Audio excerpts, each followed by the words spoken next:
Hello बच्चों, कैसे हैं आप लोग। 8वीं क्लास की साइंस जो आपने पढ़ी है वो साइंस थी, उसमें फिजिक्स केमिस्ट्री बायो के बारे में उतना पता नहीं था, लेकिन 9th से हम लोग फिजिक्स अलग, केमिस्ट्री अलग और बायो अलग अलग पढ़ेंगे। तो मैं आपको आज आपके फिजिक्स के नए पहले चैप्टर से इंट्रोड्यूस करवाना चाहूँगा, जिसका नाम है मोशन। मोशन मतलब क्या होता है? मूवमेंट, गति। अब देखिए, सबसे पहले फिजिक्स होता क्या है वो समझ लेते हैं। फिजिक्स जो है वो आपको बताता है कि नेचर के बारे में, कि नेचर क्या है, कौन कौन सी चीज़ों को फॉलो करता है। अब सेब जो गिर रहा है वो ज़मीन पे ही क्यों गिर रहा है, वो आसमान में क्यों नहीं जा रहा है। उसके अलावा जो नई नई चीज़ें हैं, आप डिस्कवर ऑब्जर्वेशन देख सकते हैं, एक्सपेरिमेंट देख सकते हैं, मोबाइल है, ये सारी चीज़ें जो बन रही हैं वो कहीं ना कहीं फिजिक्स का इसमें बहुत बड़ा योगदान है। चलिए हम अपना टॉपिक स्टार्ट करेंगे आज। क्या क्या है? सबसे पहले हम बात करेंगे रेस्ट एंड मोशन की।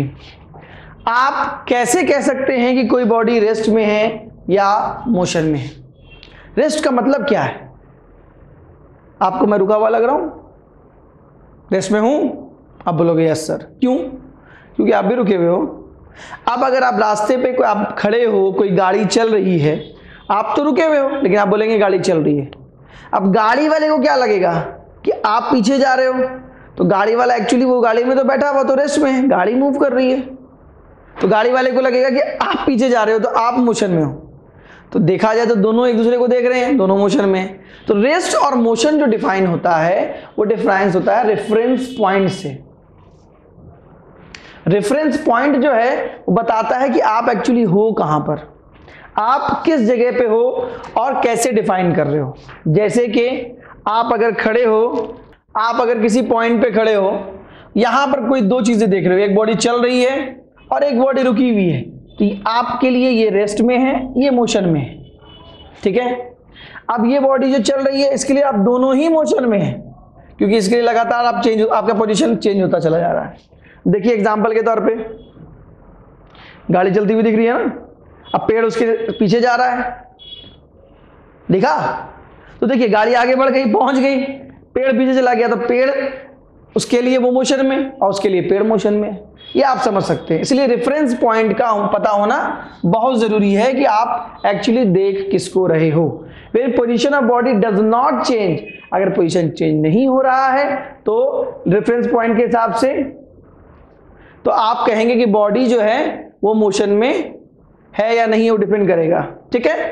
उसी तरीके से when a body change its position with respect to a reference point, जब बॉडी का पोजीशन चेंज हो रहा है तो मोशन है, जब नहीं हो रहा है तो रेस्ट। यहां गलत लिखा हुआ है, बॉडी रेस्ट में है, जब पोजीशन चेंज नहीं हो रहा तो वैसी बात है, रेस्ट में है। जैसा कि मैंने आपको समझाया, ये आपका रेस्ट और मोशन का कॉन्सेप्ट है। ठीक है। रेस्ट और मोशन का जो कॉन्सेप्ट है वो बहुत समझना जरूरी है। अब जैसे आप अर्थ पे हो ना, अभी अर्थ आपके लिए मोशन में है कि रेस्ट में? आपको पता है अर्थ की स्पीड कितनी है? अर्थ की स्पीड है करीब करीब 1700 किलोमीटर पर आवर, यानी कि आप निकालोगे 1677 किलोमीटर पर आवर आती है अप्रॉक्स में। अब 1700 ही मान लीजिए, 1700 किलोमीटर पर आवर से तो प्लेन भी नहीं उड़ता है। तो इतनी स्पीड से चलिए, आपको पता चल रहा है, हम उछल के यहीं पर गिर जाएंगे, यहीं उछल गए, यहीं पर रह गए, कोई फर्क नहीं पड़ा। इसका मतलब है कि अब ये यूनिफॉर्म स्पीड से मूव कर रहा था, मुझे पता नहीं आ रहा। जब आप कार के अंदर बैठे हो, जब कार के अंदर बैठे हो तो कार के साथ साथ आप भी मोशन में हो, लेकिन आपके लिए पूरी की पूरी बॉडी रेस्ट पे है, क्योंकि आपको वो फील नहीं आएगी अगर बॉडी यूनिफॉर्म मोशन से जाएगी। अब यूनिफॉर्म मोशन क्या होता है ये हम लोग अच्छे से भी समझेंगे। फिलहाल आप ये समझ लीजिए कि जब बॉडी की स्पीड चेंज नहीं हो रही, तो स्पीड तो थोड़ा बहुत जानते होंगे, हालांकि पढ़ा नहीं है, लेकिन गाड़ी बाइक तो चलाते हैं आप लोग, तो जान रहे होंगे स्पीड का मतलब क्या है। इस चैप्टर में उसके बारे में अच्छे से समझेंगे हम लोग। देखिए, a body is said to be at rest for one reference point and in motion for other reference point, यानी एक ही रेफरेंस पॉइंट के लिए बॉडी रेस्ट में हो सकती है और दूसरे के लिए मोशन में हो सकती है। ठीक है। चलिए आगे बढ़ते हैं। तो अब देखिए मोशन के टाइप्स क्या क्या होते हैं। मोशन है भाई तो अलग अलग टाइप का है ना। सबसे पहले सर्कुलर मोशन। सर्कुलर मोशन कैसे? आप इस तरह से आइए, ऐसे ऐसे घूम जाइए, ये आपका सर्किल में घूम गया ना भाई। जैसे अर्थ के अराउंड मून घूम रहा है, सर्कुलर मोशन, सर्किल में घूम रहा है, तो ये जो हो जाएगा आपका सर्कुलर मोशन, यानी कि ये पोजीशन है, इस तरह से मूवमेंट होना चाहिए। ठीक है, इज इट क्लियर? चलिए बहुत अच्छी बात। दूसरा है रेक्टिलिनियर मोशन। रेक्टिलिनियर मोशन मतलब straight line motion, just like that, समझ लीजिए ऐसे बिंदास, ठीक है। तो स्ट्रेट मोशन जो है आपका रेक्टिलिनियर मोशन। तीसरा ऑसिलेटरी, ये थोड़ा सा देखा होगा शायद आप लोगों ने, पेंडुलम वॉच देखा है, ऐसे घूमता है ना, टू एंड फ्रो, मतलब आगे पीछे, ऑसिलेटरी मोशन हो गया। तो तीन टाइप के मोशन हमने समझे, सर्कुलर जिसमें सर्किल में मूव कर रहा है, रेक्टिलिनियर मतलब स्ट्रेट लाइन मोशन है, और ऑसिलेटरी मोशन मतलब टू एंड फ्रो मोशन है। उसके बाद कर्विलिनियर मतलब कर्व में इस तरह से जा रहा है, जैसे आपने कभी देखा होगा आप लोग रिंग रोड वगैरह पे जा रहे हैं, या ऐसे इस तरह से बॉडी जाती है ऐसे, या मैंने किसको फेंक दिया इस तरह से जाएगा, तो ये कर्विलिनियर मोशन हो जाएगा। आगे वाइब्रेशनल मोशन, जो चीज़ वाइब्रेट करती है वो कैसे भी हो सकती है, वाइब्रेशनल मोशन में आ जाती है, ठीक है। ये 5 तरीके के मोशन हैं जो हमने समझे। आगे बढ़े, चलिए देखते हैं। अब आते हैं फिजिकल क्वांटिटीज। ये बड़ा इंटरेस्टिंग टॉपिक है, ये आपको 11th वगैरह में भी काम आएगा, इसीलिए का समझना बहुत जरूरी है। क्वांटिटी का मतलब होता है किसी भी चीज का अमाउंट। अब आप सामान खरीदने जाते हो, बोलते हो भैया 1 किलो चीनी दे दो और 1 दर्जन केले दे दो। केले को आप किलो में नहीं मांगते हो, क्योंकि उसका मेजरमेंट अमाउंट अलग है, वो पीसेस में गिना जा रहा है। और चीनी ऐसे नहीं बोलते कि 4 पीस चीनी दे दो भाई, ऐसा तो नहीं है, आप उसको किलो में मांग रहे हो, क्योंकि दोनों के लिए अलग अलग पैमाना है नापने का। उसी तरह से क्वांटिटी आपको बताती है आप किस चीज को कैसे मेजर कर सकते हो।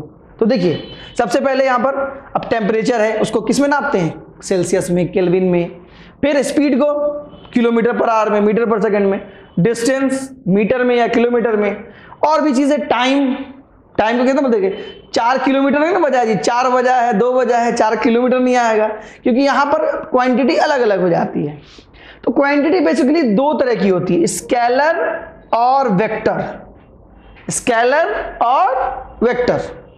स्केलर क्वांटिटी का मतलब क्या है, द क्वांटिटी जिसके पास ओनली मैग्नीट्यूड, नो डायरेक्शन। बच्चों को पता नहीं, मैग्नीट्यूड वर्ड में बड़ा कंफ्यूजन होता है। मैग्नीट्यूड जो है उसका मतलब होता है कितना अमाउंट है।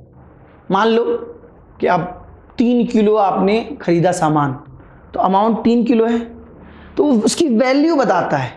तो स्केलर क्वांटिटी ऐसी क्वांटिटी होती है, जो आप तरबूज आप खरीद रहे हैं तो 3 किलो आपने खरीदा, तो अमाउंट बताएगा कि तरबूज का वजन 3 किलो है, ठीक है। लेकिन अब ये तो तरबूज जो है वो गोल गोल घूम रहा था, ऐसा तो डिस्कशन नहीं आ रहा है। तरबूज सर्कुलर घूम रहा था, तरबूज रेक्टिलिनियर घूम रहा था, ऐसा कुछ नहीं। तो उसमें आप सिर्फ पता लगाते हैं अमाउंट पता लगाते हैं, तो वो क्या बताता है, scalar quantity, the quantity which have only magnitude. सिर्फ मैग्नीट्यूड होता है, डायरेक्शन नहीं होता। उसके पास दिशा नहीं होती, मतलब किधर जाना है किधर आना है वो नहीं होता। एग्जाम्पल के तौर पे, अब आप कहीं पर खड़े हैं और आपसे कहा जा रहा है 5 किलोमीटर आप चले जाइए, आप फला जगह पहुंच जाइएगा। आप उसके उल्टे तरफ चल गए और आप कहीं और पहुंच गए, तो आपने बोला कि सर आपने तो बोला था कि 5 किलोमीटर चलाने के बाद जो है आप दूसरी जगह पहुंच जाएंगे, लेकिन मैं तो नहीं पहुंचा। भैया मैंने आपको डायरेक्शन कहाँ बताया था, किधर जाना है ये नहीं बताया, ईस्ट जाना है, वेस्ट जाना है, साउथ जाना है, नॉर्थ जाना है, ये बिल्कुल नहीं डिस्कस किया।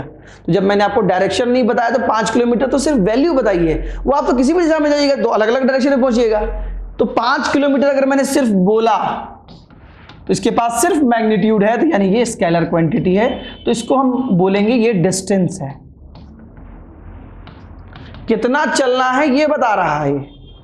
अब अगर मैंने कहा 5 किलोमीटर आप ईस्ट चले जाओ, तो मैंने आपको वैल्यू के साथ साथ डायरेक्शन भी बता दिया, तब ये कहलाएगा वेक्टर क्वांटिटी, और टर्म इसके लिए यूज होगा डिस्प्लेसमेंट,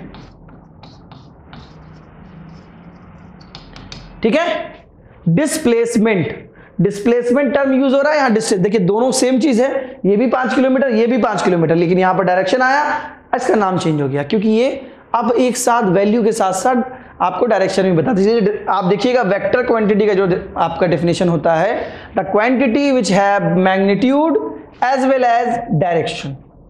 इज इट क्लियर? चलिए इसको और थोड़ा डिटेल में समझ लेते हैं। एग्जाम्पल के तौर पे मैं ए से बी गया 2 किलोमीटर, ए से बी गया 2 किलोमीटर, तो डिस्टेंस क्या हुआ 2 किलोमीटर।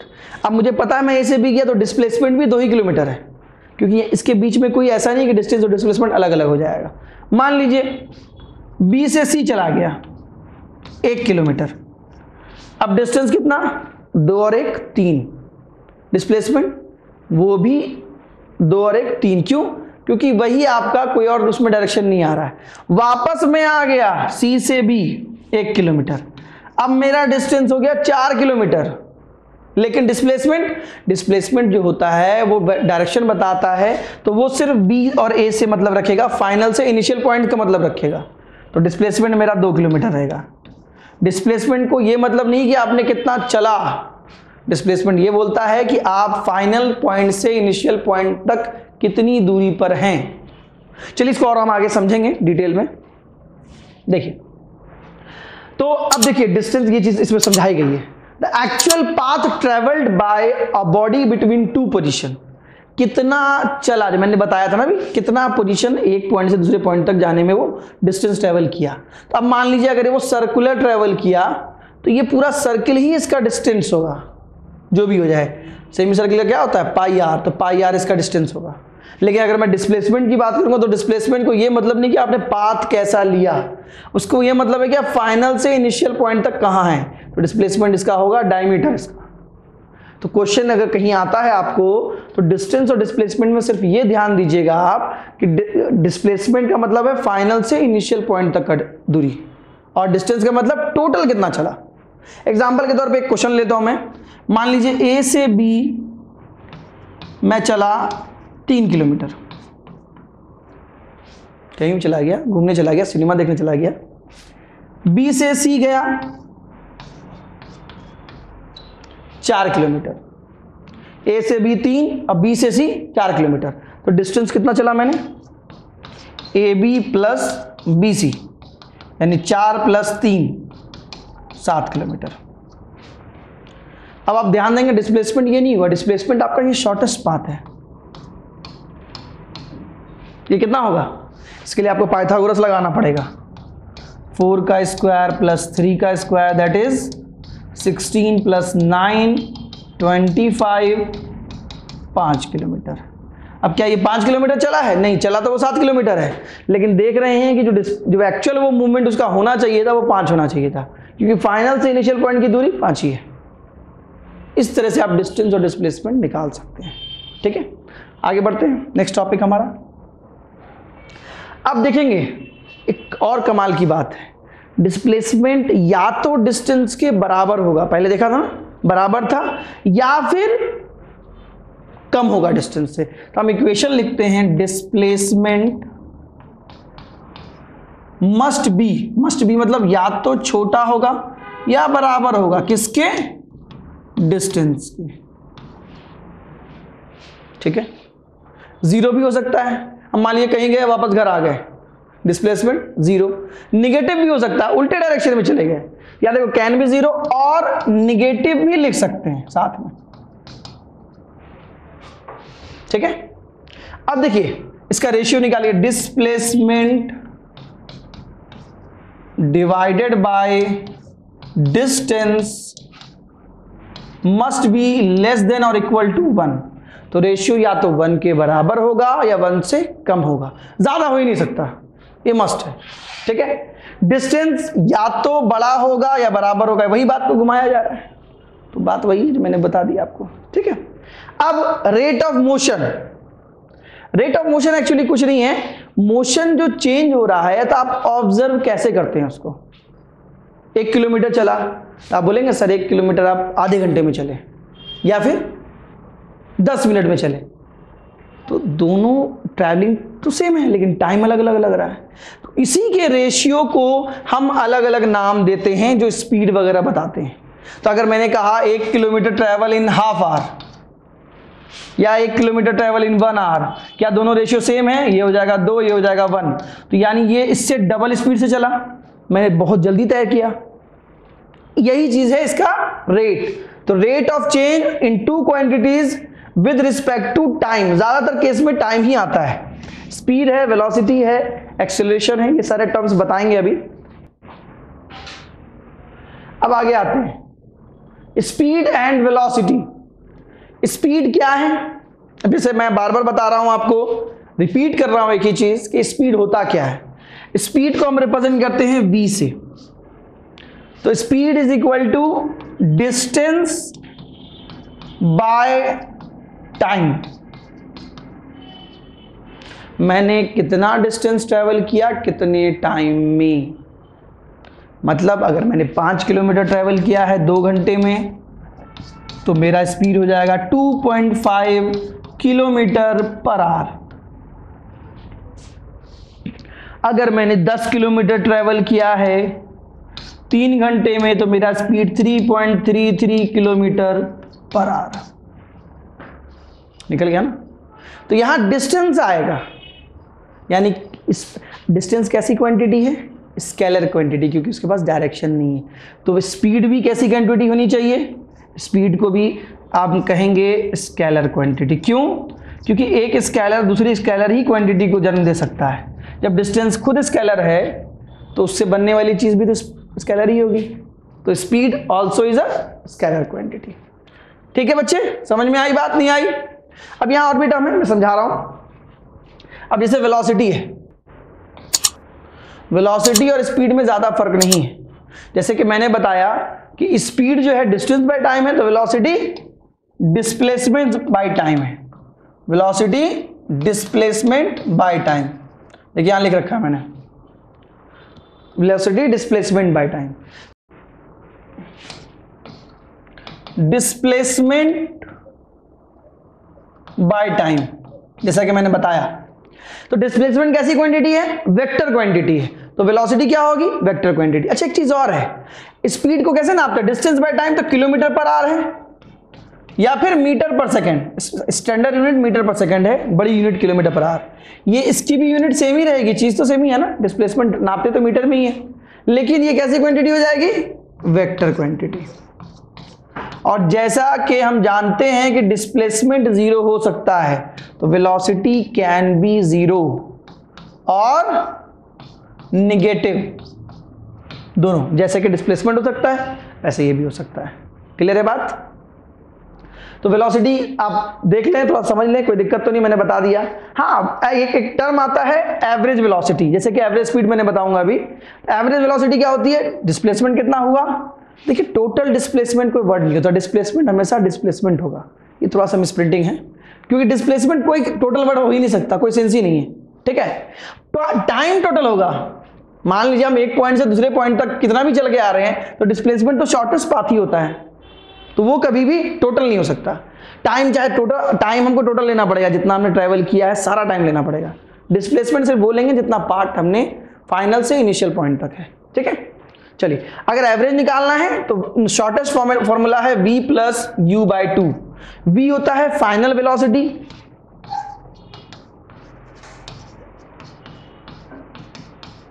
और u होता है इनिशियल वेलोसिटी।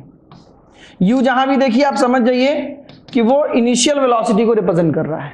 ठीक है, तो आसानी हो जाएगी समझने में। कई जगह u डायरेक्टली लिखा रहेगा, बताया नहीं जाएगा। अब एक टर्म पीछे आया था एवरेज स्पीड, ये मैंने समझाया नहीं था क्योंकि मुझे आगे समझाना था। टॉपिक बाय टॉपिक समझिएगा, ज्यादा अच्छा रहेगा। ठीक है, अब एवरेज स्पीड क्या होता है, एवरेज स्पीड मतलब कितना डिस्टेंस टोटल ट्रैवल किया, तो लिखेंगे टोटल डिस्टेंस। डिस्टेंस तो टोटल हो सकता है ना, ऐड कर सकते हैं कई सारे को, डिस्प्लेसमेंट वाला किस्सा तो है नहीं इसके साथ। Total distance by total time, ये बड़ा अच्छा इसमें क्वेश्चन बन सकता है, बहुत सारे क्वेश्चन बन सकते हैं। एक मैं थोड़ा सा समझा देता हूं। मान लीजिए 3 किलोमीटर ट्रैवल किया मैंने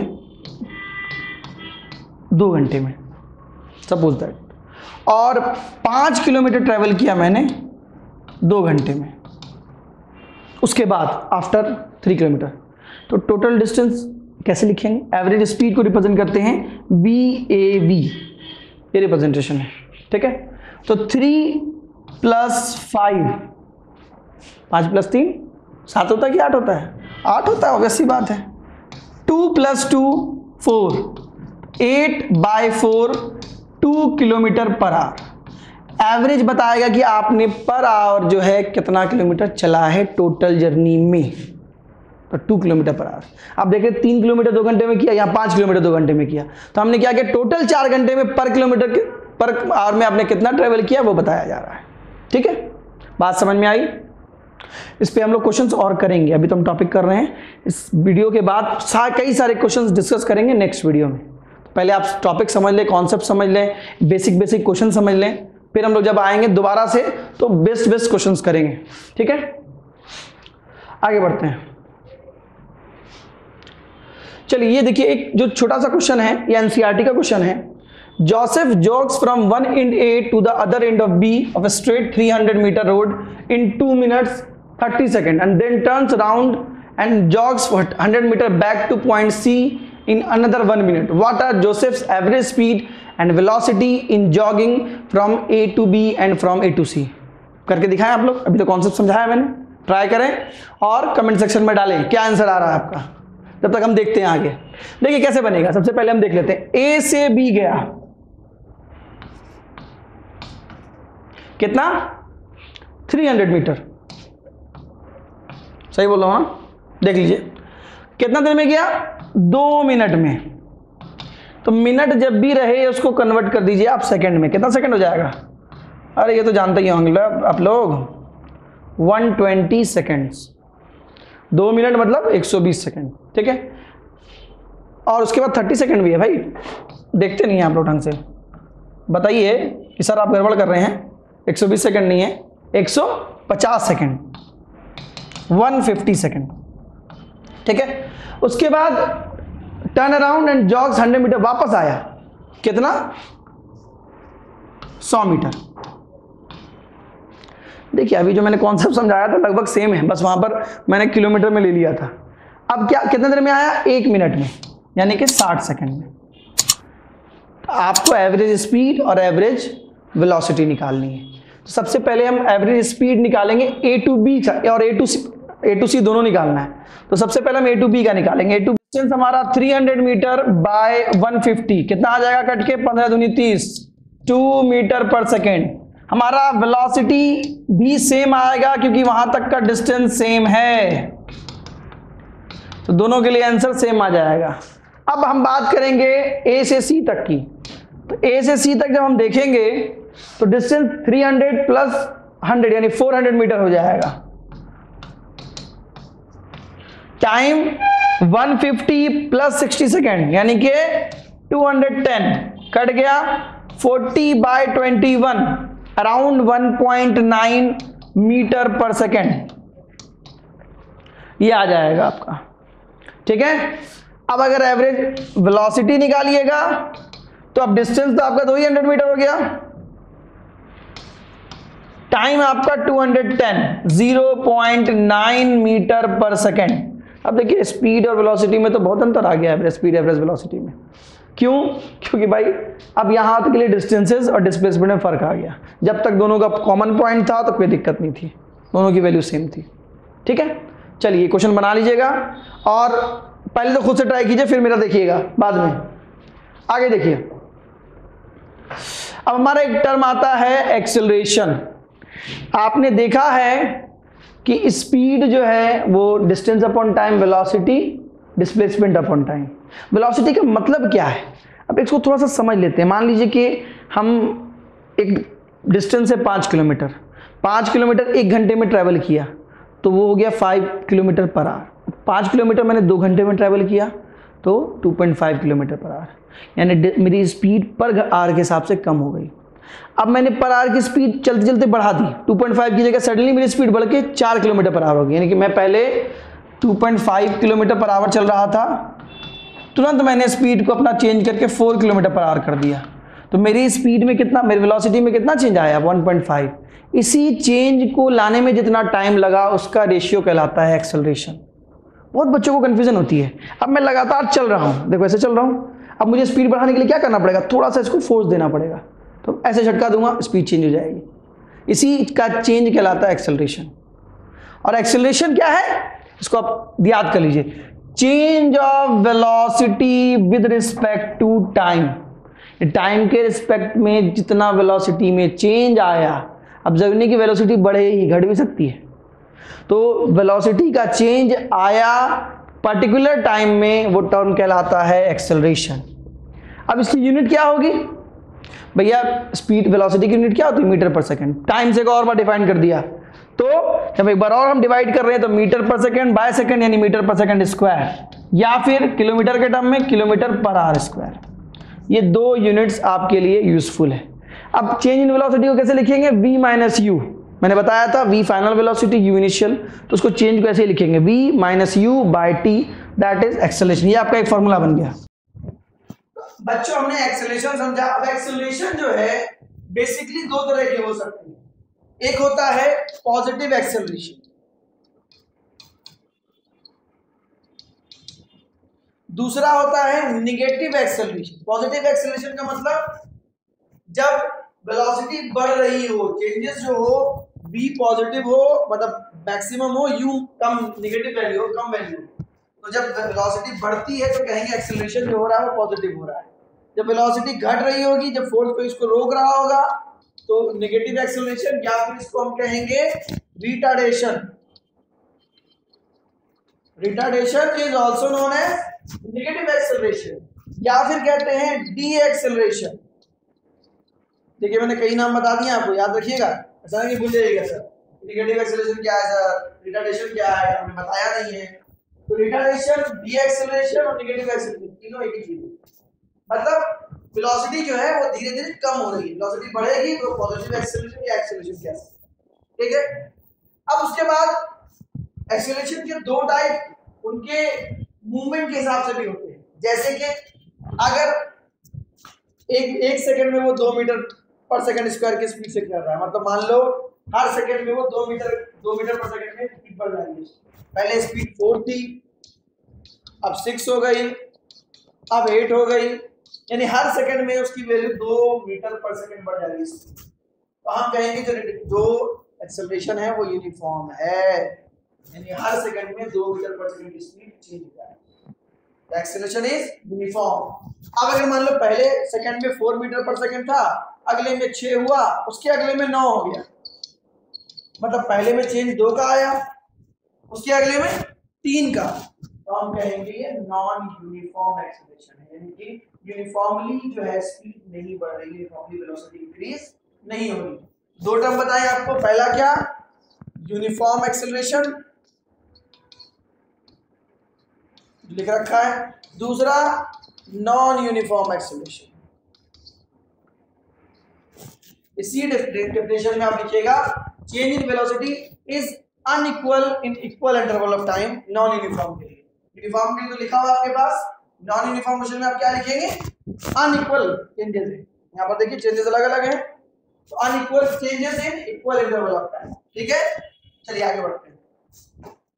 अब देखिए एक चीज और आता है, मोशन में दो टाइप, यूनिफॉर्म मोशन और नॉन यूनिफॉर्म मोशन। मोशन क्या होता है पहले बता चुके हैं आपको, बॉडी जब एक अपना पोजीशन लगातार चेंज कर रही है किसी ऑब्जर्वर के रिस्पेक्ट में।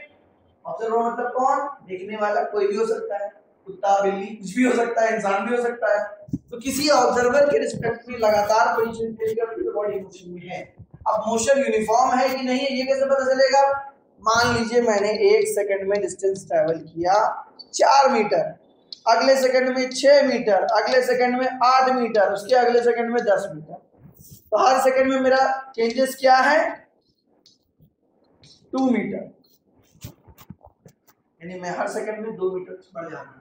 मेरा जो मोशन है वो कहलाएगा यूनिफॉर्म मोशन। ऐसा होगा यूनिफॉर्म मोशन, क्योंकि मेरा चेंज हमेशा हर टाइम के हिसाब से सेम, इक्वल इंटरवल में इक्वल चेंजेस आने चाहिए। इसमें लिखा होगा जो भी इंटरवल में चेंजेस आएगा वो सेम अमाउंट में आएगा, अमाउंट चेंज होगा दिक्कत हो जाएगा। अब मान लीजिए पहले सेकंड में मैंने 4 मीटर, अगले में 6, उसके अगले में 10, उसके अगले में 18, पहले में चेंज क्या आया 2 मीटर, उसके अगले में चेंज क्या आया 4 मीटर, उसके अगले में 8 मीटर। चेंज यूनिफॉर्म है नहीं, ये कहलाएगा non uniform motion. Uniform motion जो चेंज है वो आपका सेम हो टाइम के साथ साथ, नॉन यूनिफॉर्म इसमें चेंजेस सेम होंगे। ऐसा समझ लो कि आप चलते चलते दौड़ने लगे, स्पीड चेंज होगी ना, लगातार चल रहे हो नॉर्मली चल रहे हो चेंज सेम रहेगा, चल रहे हो दौड़ रहे हो फिर रुक गए चलने लगे धीरे धीरे चल रहे हो नॉन यूनिफॉर्म होता है कुछ भी चल रहा है बाकी एक बार कैसे भी चल रहा है। अब देखिए इसके दो ग्राफ बनते हैं, ग्राफ को आप लोगों ने पढ़ा होगा मैथमेटिक्स, थोड़ा सा अगर आप उसको अच्छे से समझ लें, मान लीजिए ये डिस्प्लेसमेंट या डिस्टेंस को शो कर रहा है, ये टाइम को शो कर रहा है। 1 सेकंड में क्या था हमारा 2 मीटर, अगले सेकंड में क्या था 4 मीटर। ऐसे ही आप जितना बनाएंगे सब आपके यूनिफॉर्मली एक ही सीधे ही पॉइंट पे सीधे लाइन पे आएंगे। तो आप जब लाइन को इस पॉइंट्स को मिलाएंगे तो हमें कैसा ग्राफ मिलेगा, स्ट्रेट लाइन। मैंने पहले ही बना रखा था, बना के देख सकते हैं, तो मैंने आपको बताया है, ठीक है। सिमिलरली अगर दूसरा लेंगे, पहले सेकंड में 2 मीटर, अगले सेकंड में 6 मीटर, उसके अगले सेकंड में 10 मीटर, ग्राफ कुछ ऐसे हो जाएगा। टाइम के साथ साथ चेंजेस ज्यादा तेजी से हो रहे हैं, तो आप जब मिलाएंगे तो कर्वी ग्राफ बनेगा, सीधा ग्राफ नहीं बनेगा। ये आपका नॉन यूनिफॉर्म मोशन का ग्राफ है, ये यूनिफॉर्म मोशन का ग्राफ। बात समझ में आई? आने भी चाहिए, मेरे पास मदद कर रहे हैं, थोड़ा सा आपका एक पॉइंट बनता है कि दिमाग चलाएं, ठीक है। अब देखिए ये थोड़ा सा और डिटेल समझ लेते हैं, ग्राफ का काम आएगा 9th में भी काम आएगा, हो सकता है 11th में भी काम आए। कैसे होगा देख लीजिए, अगर एक्सटी ग्राफ में कुछ इस तरह का रिप्रेजेंटेशन है, अभी आप लोग घर में क्या कर रहे हो, पकौड़े खा रहे हो, बैठे रहो, देखो आप मान लो आप घर में बैठे हो वीडियो देख रहे हो लेकिन कहीं मूव तो नहीं कर रहे ना, टाइम के साथ साथ आपका डिस्प्लेसमेंट डिस्टेंस का कोई चेंज है नहीं है। अगर आप 4 मीटर पे हो किसी पोजीशन से, आपका डिस्टेंस नहीं है, आपका पोजीशन टाइम के साथ चेंज नहीं हो रहा है, तो ग्राफ जो है वो टाइम एक्सिस के साथ पैरेलल होगा। क्यों पैरेलल है? क्योंकि आप आईवीएफ में बैठे रहिए, काम कीजिए, पढ़ाई कीजिए, लेकिन अगर स्ट्रेट पैरेलल लाइन है तब आप पोजीशन आपकी चेंज नहीं हो रही है। अब पिछले बार में बताया था पोजीशन लगातार चेंज हो रही है लेकिन वो यूनिफॉर्मली हो रही है, तो ये ग्राफ कहलाता है स्ट्रेट लाइन ग्राफ। अगर यूनिफॉर्म किसी भी चीज का, चाहे मोशन का ग्राफ हो, चाहे अगर बीटी ग्राफ लेंगे वो बताएंगे आगे, बीटी ग्राफ में अगर हम लेंगे तो बीटी ग्राफ में यूनिफॉर्म एक्सेलरेशन मिलेगा, ये स्ट्रेट लाइन डिस्प्लेसमेंट टाइम का हमें देगा यूनिफॉर्म मोशन का। जिस क्वांटिटी को रखेंगे उस क्वांटिटी के बारे में पता चल जाएगा। सिमिलरली तीसरा वाला जो हमने देखा था डिस्प्लेसमेंट टाइम ग्राफ को, इसमें क्या था, लगातार चेंज हो रहा था, नॉन यूनिफॉर्म मोशन का। इस ग्राफ को बोलते हैं कर्व पाथ या पैराबोलिक पाथ भी कहा जाता है, ठीक है। चलिए आगे बढ़ते हैं। ये देखिए थोड़ा सा एग्जांपल देके समझाया है कि कैसे कैसे क्या मामला आता है। देखिए है ना, 5 सेकंड में 10 मीटर, 10 सेकंड में 20 मीटर और 15 सेकंड में 30 मीटर। ये देखिए लगातार चेंजेस आ रहे हैं ना, क्लियर है। कैसा ग्राफ आया, स्ट्रेट लाइन बना के दिखा दिया, अच्छे से आप बनाइएगा, सबको दोबारा सॉल्व कीजिएगा। देख लीजिए कह रहा हूं, उसको बनाइए अच्छे से पेपर में और सॉल्व कीजिए। ये देखिए नॉन यूनिफॉर्म मोशन का है, ये भी वही चीज है, इसमें देखिए लिख रखा है नॉन यूनिफॉर्म स्पीड, पहला वाला था यूनिफॉर्म स्पीड, ठीक है। अब उसके बाद उसी चीज को वेलोसिटी टाइम ग्राफ, देखिए हमने एक स्ट्रेट लाइन ग्राफ लिया था ना, सॉरी पैरेलल ग्राफ लिया था, डिस्प्लेसमेंट टाइम का था, लेकिन अगर वेलोसिटी टाइम, वेलोसिटी टाइम का मतलब है वेलोसिटी आपकी चेंज हो रही है, तो क्या बॉडी मोशन में है। ये बड़ा अच्छा क्वेश्चन है, कई बच्चे कंफ्यूज जाते हैं, सर आप तो कह रहे हैं पोजीशन चेंज नहीं हुई, पोजीशन चेंज नहीं हुई अगर ये ग्राफ डिस्प्लेसमेंट टाइम का है। अगर वेलोसिटी टाइम में अगर ये क्या बता रहा है, वेलोसिटी चेंज नहीं हुई, लेकिन वेलोसिटी है तो सही, इसका मतलब बॉडी मूव कर रही है। बॉडी जब मूव कर रही है तो मतलब बॉडी मोशन में है, तो बॉडी स्टेशनरी नहीं होगी। कैसा मोशन होगा, जो हमें एक्सटी ग्राफ बताता है स्ट्रेट लाइन में, वो बीटी ग्राफ पैरेलल लाइन में, ये भी यूनिफॉर्म मोशन है। समझ लीजिए कि एक्सटी ग्राफ को यानी डिस्प्लेसमेंट या डिस्टेंस टाइम ग्राफ को हमने वेलोसिटी टाइम ग्राफ में कन्वर्ट कर दिया, तब हमें ये मिल जाएगा। आप कन्वर्ट करके देख सकते हैं। टाइम ग्राफ में अगर वेलोसिटी लगातार चेंज हो रही है तो आप देखेंगे लगातार वेलोसिटी बढ़ रही है टाइम के हिसाब से, तो हम कौन सा ये एक्सेलरेशन होगा, हमने पहले पढ़ा रखा है, ये होगा आपका यूनिफॉर्म एक्सेलरेशन। यहां गलत लिखा है, ये थोड़ा सा पीपीटी वाली गलती कर देते हैं। तो यूनिफॉर्म एक्सेलरेशन कहलाएगा। क्यों यूनिफॉर्म एक्सेलरेशन क्यों कहलाएगा? वेलोसिटी लगातार चेंज हो रही है, सेम इसमें स्ट्रेट लाइन पाथ है, तो ये बॉडी यूनिफॉर्म एक्सेलरेशन। अगर डिस्टेंस टाइम ग्राफ होता तो ये होता यूनिफॉर्म मोशन। क्लियर है? इसी को हम कहेंगे, अब देखिए उल्टा जा रहा है लेकिन वेलोसिटी क्या हो रही है? घट रही है, स्ट्रेट लाइन में दिया, क्या कहलाएगा? यूनिफॉर्म एक्सेलरेशन नहीं कहलाएगा, कहलाएगा यूनिफॉर्म रिटार्डेशन या डी एक्सेलरेशन। बताया था ना, नेगेटिव एक्सेलरेशन, ये कहलाएगा यूनिफॉर्म रिटार्डेशन। समझ में आ रहा बच्चों?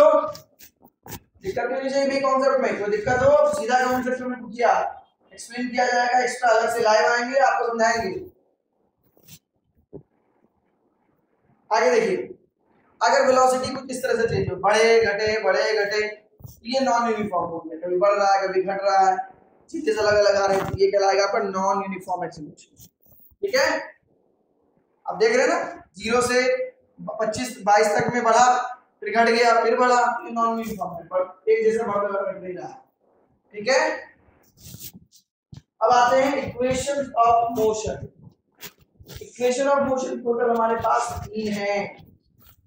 सबसे पहला v is equal to u plus a t. इसमें v बताता है फाइनल वेलोसिटी, u बताता है इनिशियल वेलोसिटी और t बताता है टाइम, a बताता है आपका फेवरेट एक्सेलरेशन। मान लीजिए क्या क्वेश्चन पूछता है, एक बॉडी 2 मीटर पर सेकंड से चल रही है, उसमें एक्सेलरेशन लगाया गया 3 मीटर पर सेकंड स्क्वायर का 2 सेकंड के लिए, तो फाइनल वेलोसिटी क्या होगी? तो v = 2 + 3 × 2, तो आपका हो जाएगा 8 मीटर पर सेकंड, यानी 2 मीटर पर सेकंड एक्सेलरेशन लगाने की वजह से वेलोसिटी कितनी हो गई? 8 मीटर पर सेकंड। आप ये फॉर्मूला लगा सकते हैं। उसी तरीके से second s is equal to ut plus half at²। s क्या बताता है? डिस्प्लेसमेंट। कहीं कहीं पे डिस्टेंस भी हो सकता है, समझ लीजिए कि बात वही है। u तो मैंने बताया है initial velocity, t time, a acceleration, t time. अब कहीं पर क्वेश्चन आ जाता है आपको कि मान लीजिए इनिशियली बॉडी रेस्ट में, तो रेस्ट में जहां पर वर्ड आया इनिशियल वेलोसिटी आप ले लेंगे 0। क्वेश्चन कहीं भी मिले कि body start at rest, rest से स्टार्ट होने का मतलब बॉडी रुकी हुई है, जैसे मैं रुका हुआ हूं, इनिशियल वेलोसिटी क्या लेंगे आप? 0। एक्सेलरेशन एक्सेलरेट कर रही है 2 मीटर पर सेकंड स्क्वायर की से t 3 सेकंड के लिए, 3 सेकंड के लिए एक्सेलरेट कर रही है, तो कितना दूरी वो चलेगी, कितना डिस्प्लेस करेगी? तो s is equal to u 0 है, हाफ a, तो कितना चलेगी वो? 6 मीटर। Simple question. ऐसे ही सारे क्वेश्चन आपकी बुक में, ज्यादा ये नहीं है। कहीं पर बॉडी रेस्ट में स्टार्ट होगी, कहीं पर रुकेगी, रुकने वाला क्रम आता है तो इनिशियल वेलोसिटी होगी, फाइनल 0 हो जाएगा। इस तरह से आप कॉन्सेप्ट ले सकते हैं। अब देखिए final answer v² is equal to u² plus 2as। देखिए यहाँ माइनस दिया हुआ है, उसको उधर लेके ऐसे लिखने का तरीका जो आसान होता है, याद भी रहता है। तो u initial velocity, acceleration, displacement और 2 जो है वो मल्टीपल, उस हिसाब से अगर कोई क्वेश्चन मिलेगा तो आप करके दिखाएंगे, ट्राई करेंगे। क्वेश्चन जिस क्वेश्चन में दिक्कत होगी अभी NCERT question after this video discuss करेंगे, फुल एनसीईआरटी, फिर अदर बुक्स भी देख सकते हैं। आपको ये वीडियो देखना है, फिर हमारा जो है न्यूमेरिकल जो प्रॉब्लम का जो स्पेशल वीडियो आएगा वो अलग देखेंगे। तो अब हमारा नेक्स्ट टॉपिक है यूनिफॉर्म सर्कुलर मोशन। अब सर्किल में बॉडी अगर घूमती है तो कुछ इस तरह से मामलात होंगे सर्कुलर मोशन। तो सर्किल में जब घूम रही है तो डिस्टेंस क्या होगा? आपको पता है डिस्टेंस क्या होगा? Circumference of the circle pi r। अगर रेडियस r है दिया हुआ तो आसान होगा निकालना। तो स्पीड या वेलोसिटी कैसे निकालेंगे? डिस्टेंस बाय टाइम, बचपन का फॉर्मूला। क्यों डिस्टेंस बाय टाइम लगा रहा हूँ, एक्सेलरेशन क्यों नहीं ले रहा हूँ? तो यहाँ कहा जा रहा है यूनिफॉर्म, जब बॉडी यूनिफॉर्मली मूव करती है वहां पर कोई एक्सेलरेशन काम नहीं करता। आप ये बात याद रखें, बॉडी यूनिफॉर्म मोशन में है, वहां आप हमेशा यही फॉर्मूला लगाएंगे, कोई और फॉर्मूला लगाने की जरूरत नहीं है। ठीक है, तो डिस्टेंस क्या लेंगे आप यहाँ पर 2 पाई आर बाय टाइम पीरियड, ये आपका वेलोसिटी का फॉर्मूला। सिंपल है। मान लीजिए रेडियस गिवन है 7 मीटर, टाइम दे रखा है 5 सेकेंड। आपसे बोला कि वेलोसिटी निकालिए, आप क्या करेंगे, v = 2 पाई r बाय t। पाई कितना है 22/7 वैल्यू होती है ना, 22/7 बिल्कुल। r आपका 7 मीटर है, टाइम आपका 5 है, 7 से 7 कट गया, 44/5 यानी कि 8.8 मीटर पर सेकेंड। ठीक है, अब इसके पॉइंट्स देख लीजिए आप, क्या क्या पॉइंट्स है। अगर बॉडी सर्कुलर पाथ में मूव करती है यूनिफॉर्म स्पीड से, तभी वो यूनिफॉर्म मोशन होगी। अगर स्पीड यूनिफॉर्म होगी सर्कुलर मोशन में, तभी बॉडी का जो पाथ है, वो जो मतलब मोशन है, वो यूनिफॉर्म होगा। लेकिन एक बात जान लीजिए, जब बॉडी सर्कुलर मोशन में घूम रही है, सिर्फ स्पीड यूनिफॉर्म होती है, क्योंकि डायरेक्शन लगातार चेंज हो रहा होता है। तो हम कहते हैं कि वेलोसिटी क्या होता है, वेलोसिटी में सिर्फ वैल्यू नहीं होती है, डायरेक्शन भी होता है। इसका मतलब इसकी वेलोसिटी लगातार चेंज हो रही है, ये बात याद रखिएगा। सर्कुलर मोशन में बॉडी की स्पीड यूनिफॉर्म होती है, लेकिन वेलोसिटी लगातार चेंज होती है। उसके बाद सर्कमफ्रेंस तो मैंने बता ही दिया आपको। आगे देखिए, कोई भी बस यही बात है, देखिए सेंटर की तरफ फोर्स लग रहा होता है, तो सेंटर की फोर्स ही हम देखते हैं। सारा बॉडी जो है सेंटर की तरफ फोर्स लगा रहा है, इसे कहते हैं सेंट्रीपिटल फोर्स। और जब बाहर की तरफ फोर्स लग रहा होता है बॉडी का, वो कहलाता है टेंजेंशियल फोर्स। ठीक है, चलिए अब ये टॉपिक क्लियर है। अब इसके बाद हम क्वेश्चन डिस्कस करेंगे।